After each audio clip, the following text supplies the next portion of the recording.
Hola, bienvenidos a su segunda clase de Psicología y Dinámicas de Grupo. Esta vez voy a hacerles algunas reflexiones en función de lo que estuvimos viendo en la clase. Les decía que íbamos a retomar en la siguiente conferencia el mismo tema, el grupo como ámbito social y como nivel psicosocial. Me gustaría, a manera de introducción, recordar aquellos contenidos que nosotros vimos en la clase anterior. Hablábamos inicialmente de cómo las raíces del estudio de los grupos no se encuentran en la psicología, sino que estos se hallan en la sociología y que es posterior a la Segunda Guerra Mundial cuando aumenta la demanda de atención psicológica debido al caos mundial y la cantidad de personas con afectaciones y traumas. Muchos psiquiatras comenzaron a ver el grupo como el espacio por esencia para poder abordar a la gran cantidad de pacientes que había en esa época. Fíjense que en sus comienzos los grupos son abordados desde la parte clínica de la psicología, pero luego, como les decía, pues las demás disciplinas, y les mencionaba algunos ejemplos, como la psicología social y comunitaria, la psicología educativa, la psicología deportiva, la psicología laboral, entre otras, han también retomado y estudiado los grupos y han empleado dispositivos grupales con fines de diagnóstico y de intervención. ¿Desde cuándo nosotros tenemos experiencia de grupo? Y esa era una de las preguntas que yo les hacía a ustedes en la clase primera. Pues tenemos experiencias de grupo desde que nacemos, porque nacemos en un grupo primario, que es la familia, y es la encargada de nuestros procesos de socialización primaria. Recordemos que le decía que la socialización primaria es cuando la familia como grupo participa en este proceso de mediación entre el individuo y la sociedad, dotándonos a cada uno de sus miembros de aquellos aprendizajes, herramientas, conocimientos que van a ser necesarios para poder insertarnos en el medio social. En este sentido, cuando se cumple este proceso de socialización primaria, estamos listos para inicialmente introducirnos en espacios o ámbitos como las instituciones educativas, y así se inicia este proceso de socialización secundaria, donde vamos nosotros a formar parte de grupos escolares, grupos de amigos también, grupos deportivos, grupos musicales, etcétera, o sea, en dependencia de las motivaciones individuales. Y justo ahí voy a detenerme en esta clase número 2 para que nosotros sigamos pensando la importancia que tienen los grupos y cómo va más allá de su composición. Cuando hablamos del elemento de composición de los grupos, nos estamos refiriendo a que está constituido por dos o más personas, ¿sí? Veíamos el concepto de Pichon-Rivière, y Pichon-Rivière nos dice un grupo es un conjunto restringido de personas. Sabemos que necesitamos mínimo dos personas, porque un grupo no es un individuo, tiene que haber al menos dos personas. ¿Y cuál es el límite de hasta cuántas personas? Pues la psicología no dice. Claro que hay números que se manejan, sobre todo en el ámbito terapéutico, que se pide que no sean más de 12 personas por una temática de contención emocional, pero sí pueden existir grupos. Pensemos, por ejemplo, en el ámbito educativo, pues puede haber grupos de muchas más personas. Ahora, sí tiene que ser un número restringido, y este único elemento ni siquiera nos está diciendo a nosotros que ya estamos en presencia de un grupo. Obviamente sabemos, y este autor nos decía, que tienen que compartir de manera constante tiempo y espacio. ¿Sí? No, no es que tampoco por un azar en un espacio único que estén personas, no quiere decir que estas personas ya son un grupo, aun cuando sabemos que algunos individuos le van a llamar a estos grupos, pero la ciencia psicológica dice no, tenemos un conjunto de personas. Ahora, ¿tienen tiempo y espacio constante, pero se necesita también que haya una mutua representación interna, o sea que las personas que forman parte de este conjunto se perciban a sí mismos como un todo, o sea que empiecen a compartir procesos de identidad donde sientan una pertenencia a esta colectividad, ¿sí? También hay una tarea, o sea, una actividad que realizan en conjunto y que implica que cada uno de los miembros esté realizando funciones o roles para poder conseguir esa meta. No siempre estas metas son formales, porque no siempre los grupos son formales. ¿Sí? Pensemos en un grupo en el contexto educativo. Bueno, hay algunas de las metas que tienen que ver con su formación. Pero pensemos, por ejemplo, en un grupo de amigos. Puede ser que su meta, su tarea sea la diversión en una actividad en concreto. Entonces, no todos los grupos van a tener esta formalidad que le da el hecho de estar adscrito o adjunto formando parte de una institución. Existen los grupos que son espontáneos y no quiere decir que por eso no tengan metas comunes también, para lo cual van a desempeñar roles. Y este autor nos mencionaba estos 5 elementos que desglosábamos en la clase anterior y ustedes han estado, lo sé, revisando durante toda la semana conceptos de grupo desde otros autores. Y yo espero que en el foro el día de hoy pues podamos compartir algunas de estas ideas que ustedes han sistematizado desde los autores que revisaron durante la semana anterior. Entonces, había 4 palabras claves que les voy a invitar a que las anoten en este momento. Decíamos que el grupo es un ámbito, pero también hablábamos de que es un espacio, decíamos que es un contexto y por último que era un dispositivo. Quiero ahondar un poquito más en estos contenidos. Recordemos que como objetivo de estas semanas iniciales, nosotros queremos comprender al grupo en sus procesos de interrelación y cómo ellos tienen una importancia en la construcción de la subjetividad individual y grupal también. Entonces, el grupo como un ámbito social. ¿Por qué el grupo es un ámbito social? Porque en él se hace tangible la sociedad. Les ponía el ejemplo de un evento cultural de estos días en el cual muchos hogares ecuatorianos van a comer la fanesca. Es una costumbre que muchos de ustedes la han recibido desde sus familias y en la clase anterior me hablaban, por ejemplo, de las abuelas, de los padres que van enseñando de generación en generación esta tradición. Pero esta tradición no es propia de la familia, sino que es propia de su cultura, de su contexto sociocultural. Y la familia como grupo participó en ese proceso de mediación. Y sé que algunos me decían en la clase que no les gusta la fanesca, pero en su gran mayoría sí. Entonces es un ámbito, si usted quiere conocer, hacer tangible cuáles son los valores, las normas, cuáles son las costumbres de un contexto social y cultural, pues usted puede estudiar el grupo, porque el grupo es el que permite acceder, porque él es un ámbito por eminencia de socialización y construcción de subjetividad individual y colectiva, social.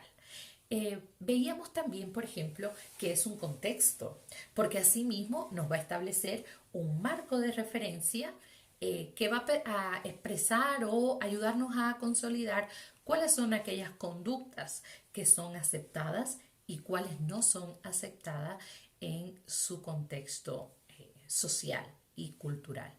Por tanto, la conducta individual va a estar referida también al contexto de los grupos. Hoy quiero hablarles de un ejemplo y es de la etapa de la adolescencia. Porque eminentemente en la etapa de la adolescencia el grupo ocupa un lugar fundamental. Para el adolescente puede que sea más importante el criterio de sus compañeros, de sus coetáneos, miembros de un mismo grupo, que el de algún adulto, aun cuando este adulto sea autoridad. Y estoy refiriéndome, por ejemplo, a maestros o a padres, porque el grupo en esta etapa tiene una importancia fundamental para la construcción de la identidad de los y las adolescentes.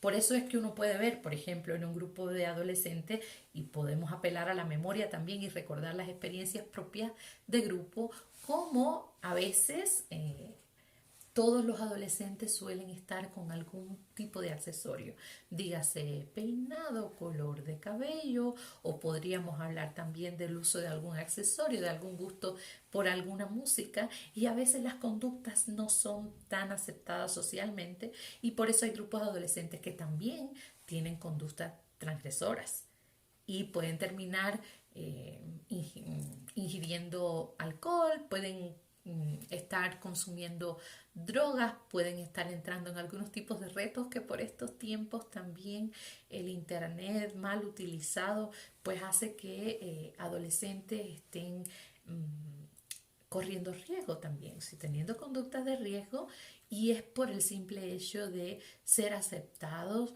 en su grupo de pertenencia.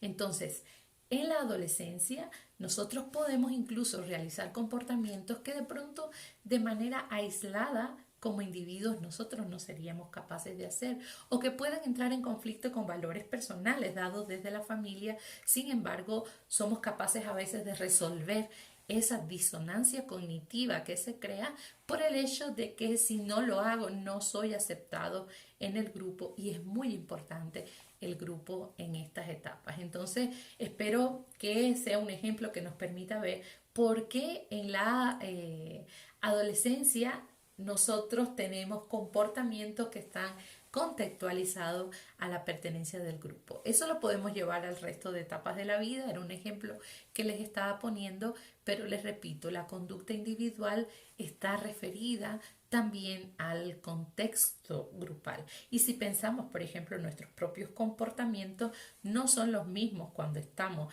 en la familia, por ejemplo en el grupo familiar, o cuando estamos en un grupo de amigos, o cuando estamos, por ejemplo, en un grupo de colegas en ámbitos profesionales, o incluso en el grupo clase. Si es que llegamos a ser un grupo, les había dejado esa pregunta. ¿Son un grupo ustedes? A pesar de que la institución les denomina grupo y la semana anterior les estaba llamando curso.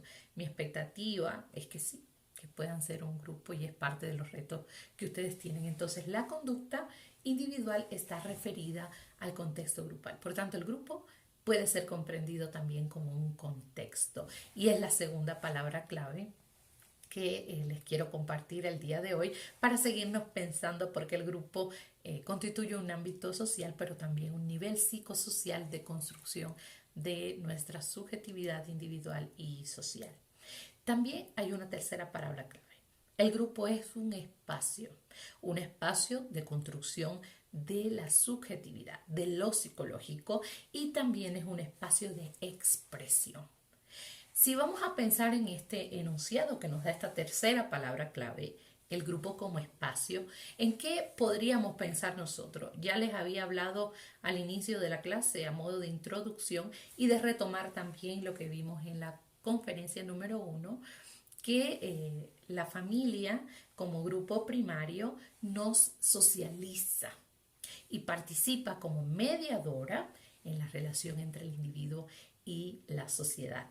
Por tanto, es un espacio, ¿sí? Pensemos en el ejemplo de la familia.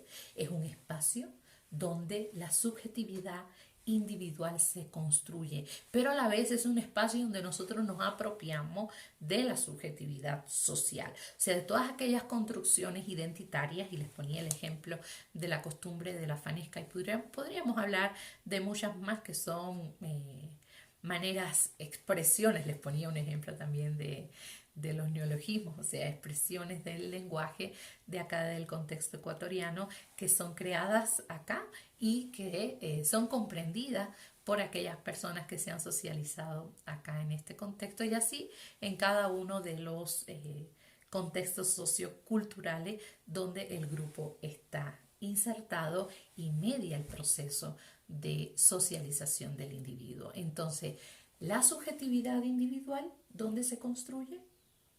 En el espacio del grupo. ¿Dónde se expresa? También en el espacio del grupo. Y tenemos una cuarta palabra clave, y es el dispositivo. Cuando pensamos en dispositivos, y a propósito que estamos utilizando mucho la tecnología para podernos comunicar e iniciar nuestro proceso de formación en este periodo, pues cuando pensamos en un dispositivo hablamos de algún aditamento, algún artefacto que se construye, se crea, que tiene una estructura y un funcionamiento para lograr un fin. En este caso pensemos, por ejemplo, de nuestras tabletas, computadores, teléfonos que nos permiten comunicarnos. Ese sería un dispositivo tecnológico para poder hacer la clase. Ahora, ¿cómo el grupo puede ser un dispositivo? Pues sí, el grupo es un dispositivo. Y si hablamos del dispositivo grupal, ¿a qué nos estamos refiriendo entonces? Pues a esta estructura que tiene un funcionamiento y que cuando se articula nos permite llegar a objetivos diagnósticos o de intervención. Les decía, por ejemplo, y es para retomar lo que ya hemos visto, cómo en el ámbito de la clínica, de la psicoterapia grupal, se utiliza el grupo mismo. Fíjense, usted va a hacer una intervención y voy a ponerles un ejemplo de una enfermedad que por estos días forman parte de estas personas de los grupos de riesgo ante el coronavirus. Estoy hablando de la diabetes mellitus. Las personas, pensemos que estamos trabajando en el ámbito de la psicología clínica con un grupo de pacientes diabéticos que han recibido recién el diagnóstico y necesitan tener una adherencia a este cambio de su vida, una adherencia a los procesos terapéuticos psicológicos que pueden hacer que su enfermedad sea llevadera y que estas personas no se afecten a sí mismas su salud. Entonces pensemos que esto lo podríamos hacer desde una diversidad de estrategias. Por ejemplo, usted puede poner en estas instituciones o centros asistenciales donde van estos pacientes diabéticos y usted puede poner carteles y utiliza los medios de comunicación masiva, puede poner spot en los televisores que aparecen en las salas de espera. Usted puede repartir a estos pacientes dípticos o trípticos que tengan estas informaciones generales básicas que ellos deben saber de cómo cuidar su salud, de algunos que necesiten tomar o inyectarse algún medicamento, o también desde el punto de vista de la alimentación, cuáles son las regulaciones para su bienestar. Y usted puede enseñar a estos pacientes de esta manera. Ahora, si nosotros queremos usar un dispositivo grupal, quiere decir que vamos a perseguir iguales objetivos, pero vamos a hacerlo a través del grupo. Quiere decir que nosotros debemos que este conjunto de personas tenga una asistencia sistemática, y voy al punto número 2 de este concepto que hablábamos la semana anterior de Pichon Rivière, donde él decía, están unidas por constantes de tiempo y espacio. Entonces tendremos que habilitar también un tiempo y espacio con reuniones sistemáticas, puede ser semanal, quincenal, mensual, en la cual estas personas van a encontrarse. Pero también tenemos que generar procesos de mutua representación interna. Debemos generar que las personas se sientan identificadas unas con otras. Claro que hay condiciones favorables para que este grupo se conforme, porque tienen, por ejemplo, igual enfermedad, igual necesidad de aprender a convivir con ella, de pronto iguales sentimientos de tristeza, algunos enojos, o sea, algunas situaciones emocionales que acompañan este diagnóstico, preocupaciones que tengan estos pacientes. Todas estas son condiciones que favorecen que estas personas puedan ser un grupo. Ahora, que reconozcan también lo que van buscando como una meta común y cómo el grupo puede, y entre ellos unos a otros, ayudarse a aprender todo lo que necesitan aprender y a cambiar también aquellos que la enfermedad les exige que cambien. Sigo con mi ejemplo del grupo de pacientes diabéticos. Hay un aspecto que tiene que ver con los roles.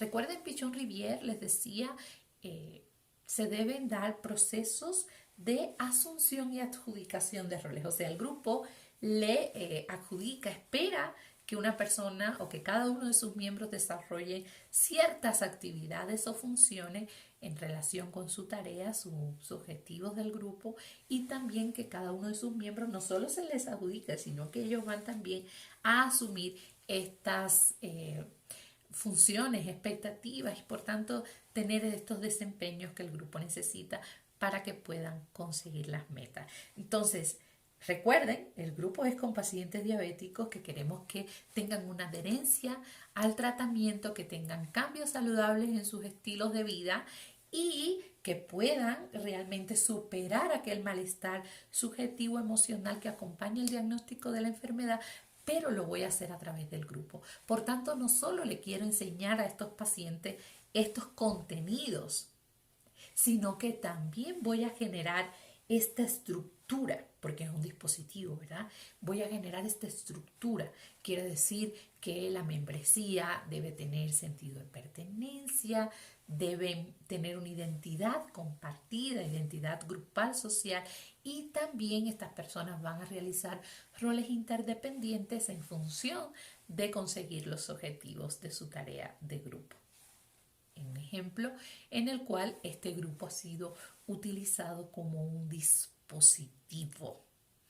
Vamos a seguir ahondando en este tema a lo largo de toda la materia porque ustedes van a utilizar, les decía, recuerden, después del segundo parcial tenemos la unidad número 3 que es de coordinación grupal. Por tanto, ustedes van a utilizar dispositivos grupales con sus compañeros de clase coordinados también por ustedes mismos y por tanto van a tener ya no solo la comprensión desde lo cognitivo, sino que va a estar atravesado también por la vivencia de ser grupo, la vivencia de ser coordinadores y coordinadoras de grupo.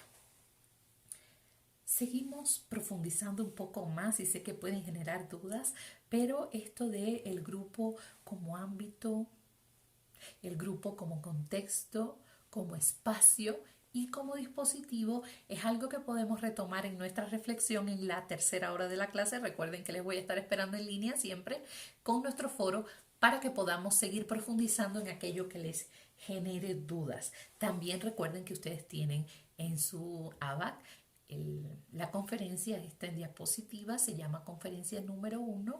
Vamos a estar compartiendo hoy algunos contenidos que aparecen en esta conferencia porque en otros ustedes en una guía de estudio que van a tener también en su ABA van a empezar a trabajar.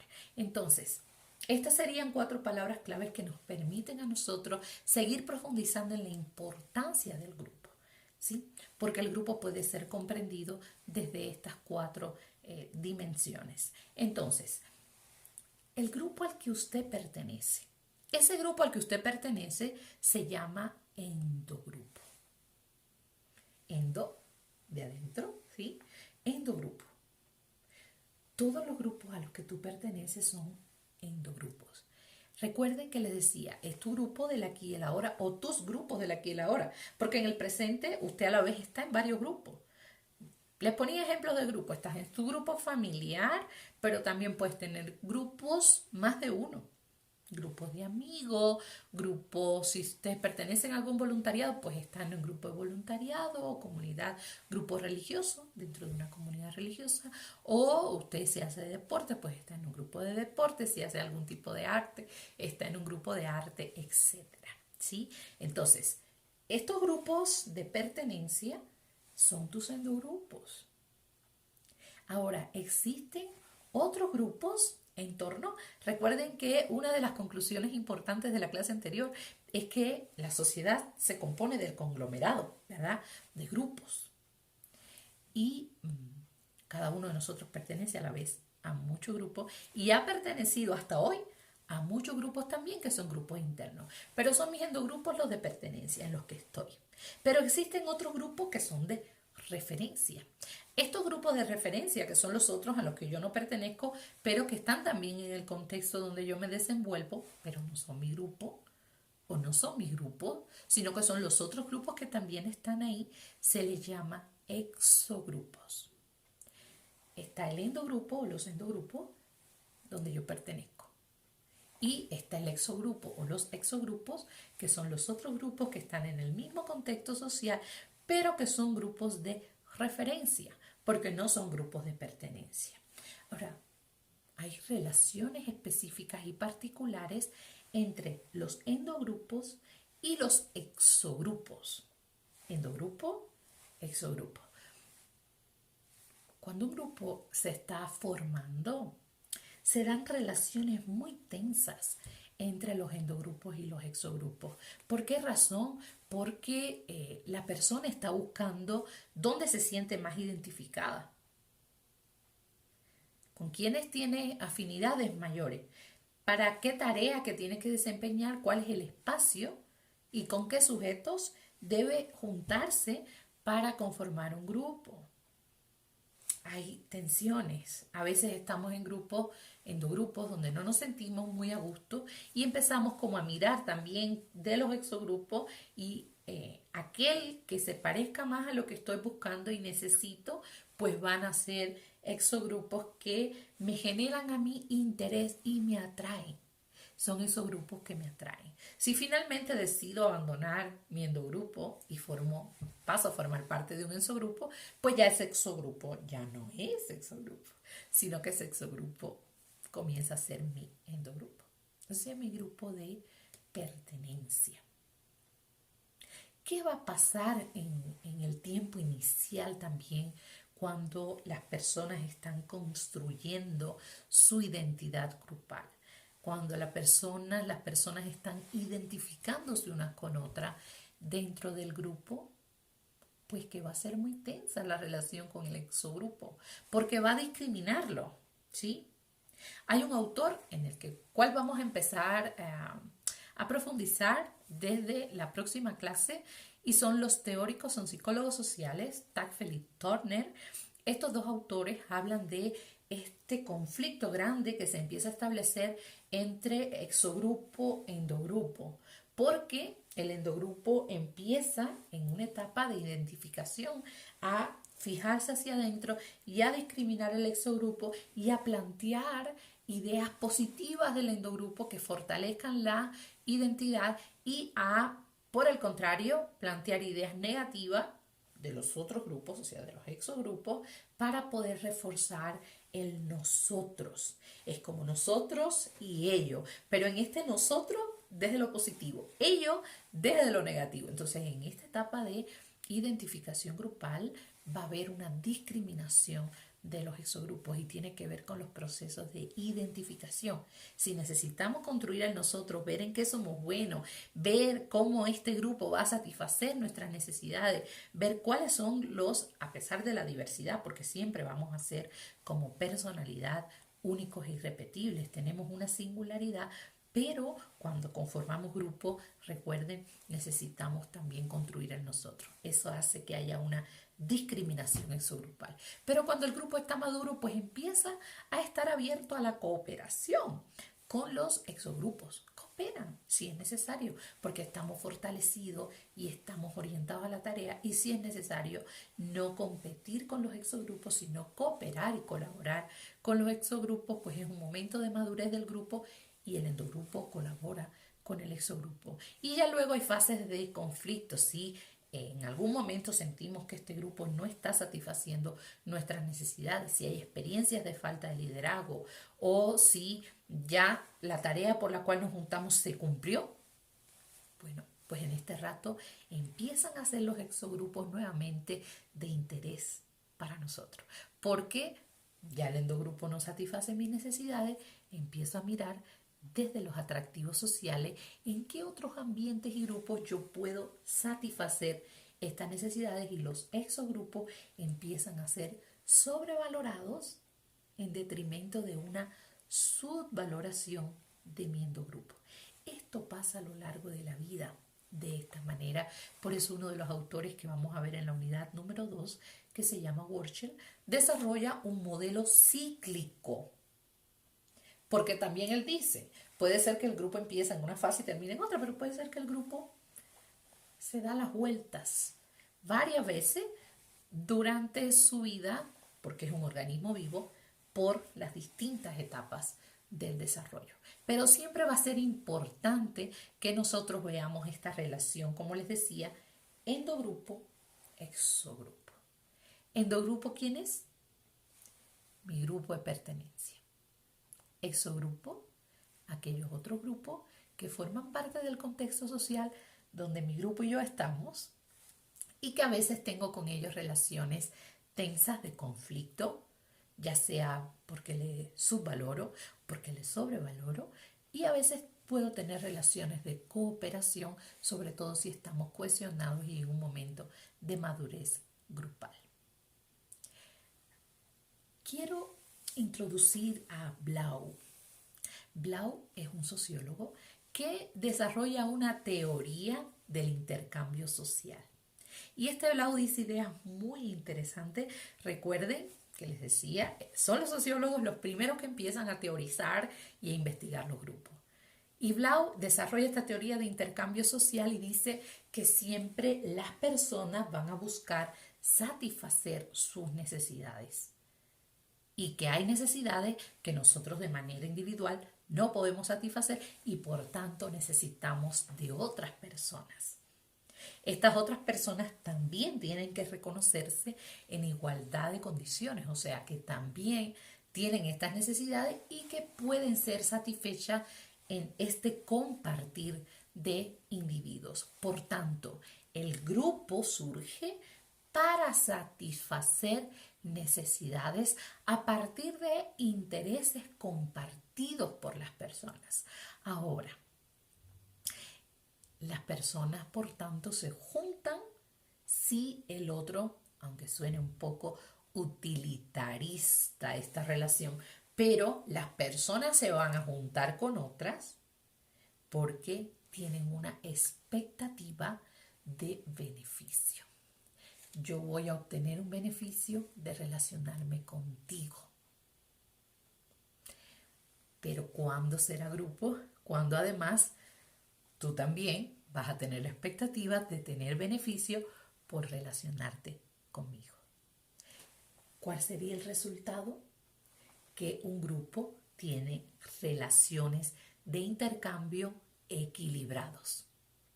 Si las relaciones de intercambio son desequilibradas, no hay grupo. Y si hay un grupo que en un inicio tuvo relaciones de intercambio equilibradas, pero que después empezaron a tener desequilibrio en el intercambio, pues es un grupo que se muere, se acaba, se cierra, deja de ser, porque el grupo es el resultado también de relaciones equilibradas de intercambio social, donde las expectativas de beneficio son compartidas. Yo te aporto en la satisfacción de necesidades y tú también me aportas. Para esto se dan procesos de atracción social.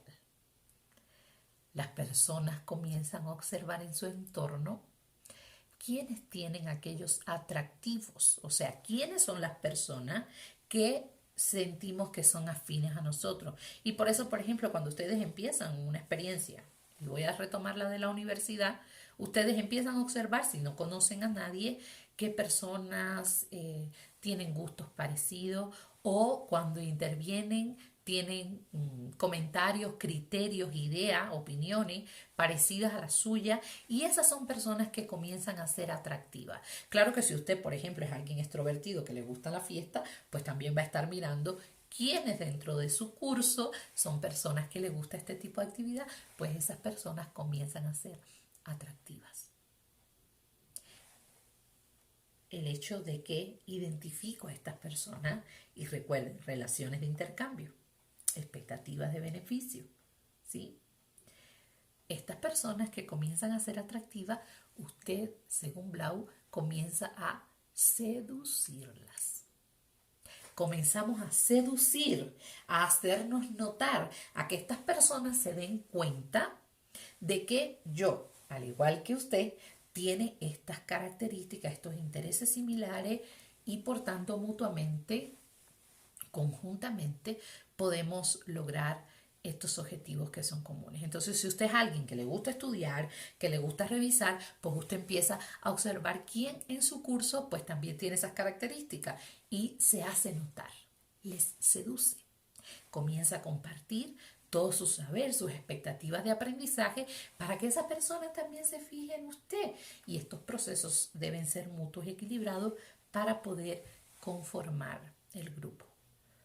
¿Quién sería la persona en torno a la cual se estructura el grupo? Él o la líder. ¿Quién es el líder o la líder? Aquella persona que mejores cualidades tiene y que en estos procesos va a constituir la más atractiva para el grupo. Ese es el líder, carga, ese es el sujeto que el grupo valora que posee las mejores cualidades para la tarea. Si es un grupo de personas que les gusta mucho estudiar, pues será alguien que el grupo valora o que las personas valoran como inteligente, que les gusta estudiar, etc.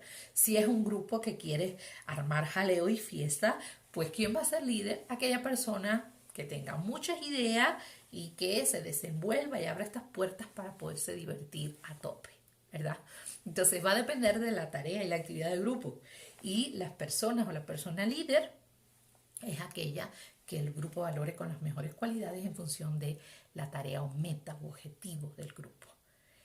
En torno a ella también se empiezan a generar todos estos procesos de seducción cuando son equilibrados las relaciones, estos vínculos, estos atractivos, pues entonces las personas van a conformar un grupo que, les recuerdo, es más que un conjunto de personas.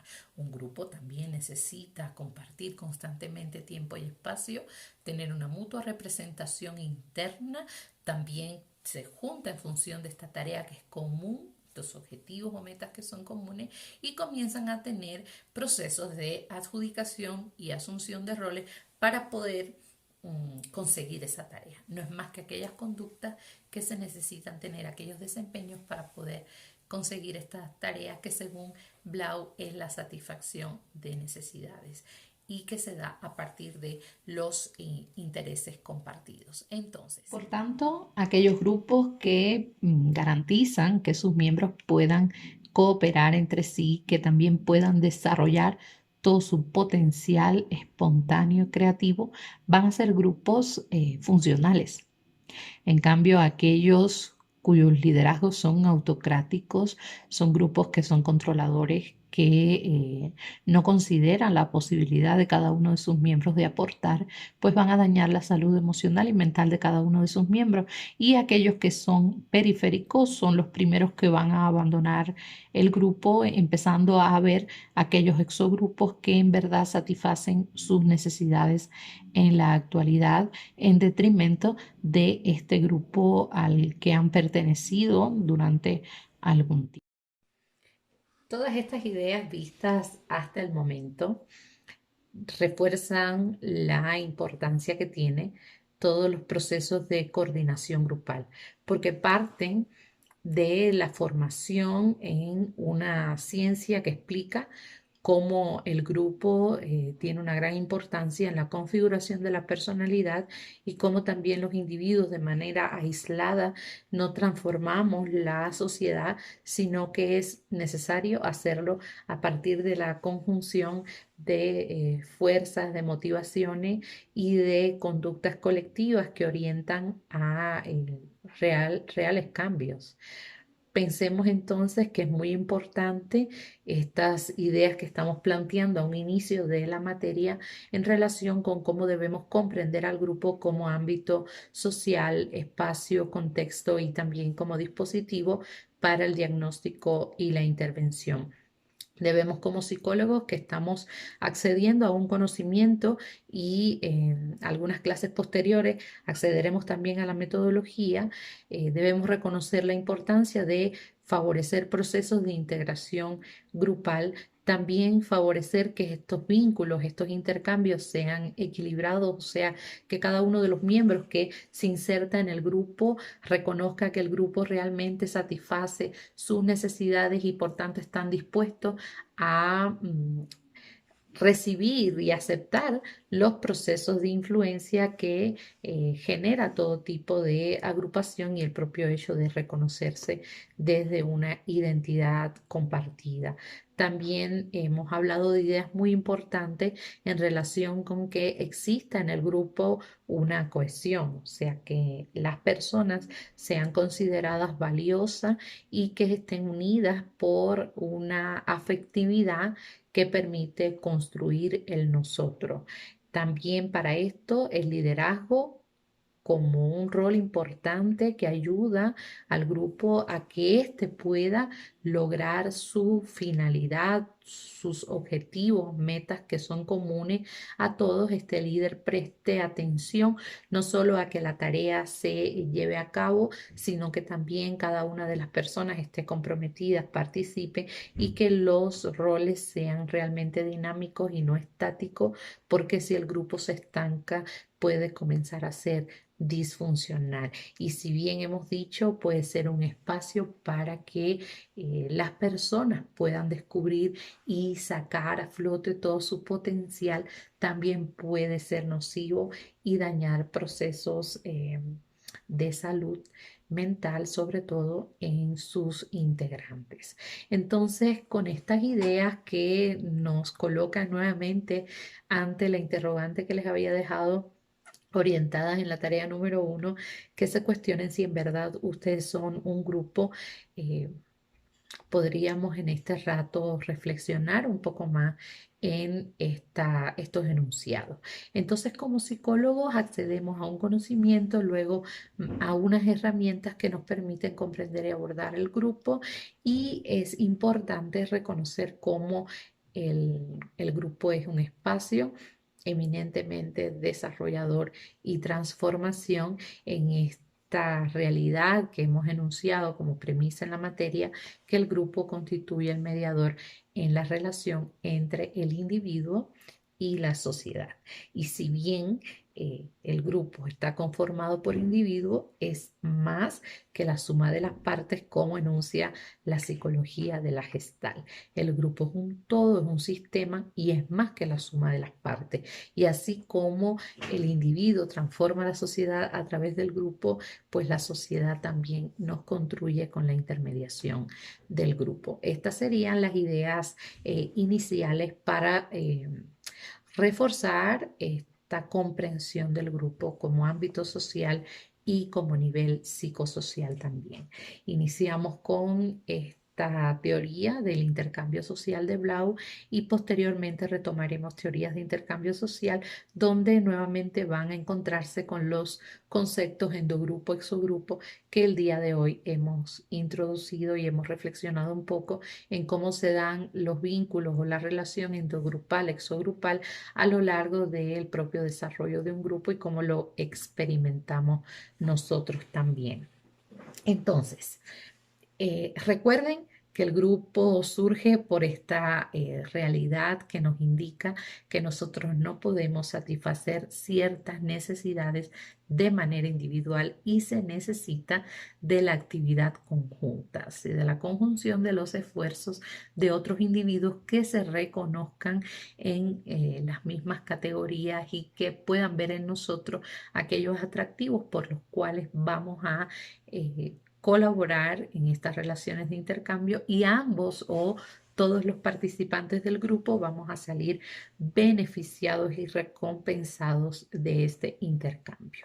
Entonces, el grupo, recordemos, es aquel espacio natural en el cual los seres humanos nos conformamos como tal.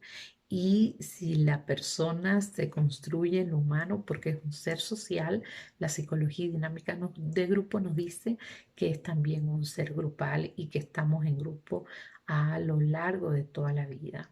Entonces, chicos, yo quiero invitarles a ustedes a pensar en lo siguiente que le vamos a incorporar a su tarea número 1. Le vamos a incorporar esta reflexión. Voy a tomar acá el apunte que hice.